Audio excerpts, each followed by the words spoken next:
Breaking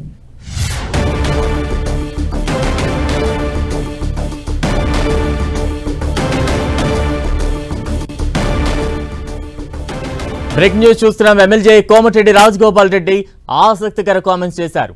Congress అధికారంలోకి వస్తే 2 లక్షల ఉద్యోగాలు వస్తాయని నిరుద్యోగులు భావించారని, కానీ ప్రభుత్వం ఏర్పడ్డాక 50,000 ఉద్యోగాలే భర్తీ చేశామని అన్నారు.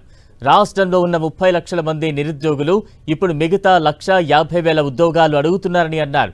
నిరుద్యోగులు కలల కోసం తాను తోడుగా ఉంటారని రాజగోపాల్ రెడ్డి చెప్పారు.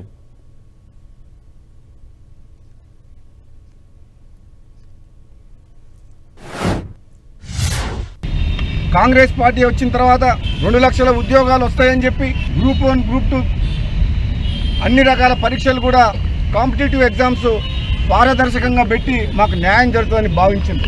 కాంగ్రెస్ ప్రభుత్వం వచ్చిన తర్వాత అనుకున్న స్థాయిలో 2 లక్షల ఉద్యోగాలు ఇవ్వకపోయినా సరే 50,000 ఉద్యోగాలు ఇచ్చింది. కానీ ఈరోజు మిగతా దాదాపు 30 లక్షల మంది నిరుద్యోగ యువత ఈ తెలంగాణ రాష్ట్రంలో మిగతా 1,50,000 కూడా ఉద్యోగాలు కూడా భర్తీ చేయాలని డిమాండ్ చేస్తున్నారు. మీరు కన్న కలల కోసం, మీ ఆకాంక్షల కోసం, యువత యొక్క ఆశయాల కోసం మీతో తోడుంటా, మీ వెనకాల ఉంటా, మీ ముందుంటా.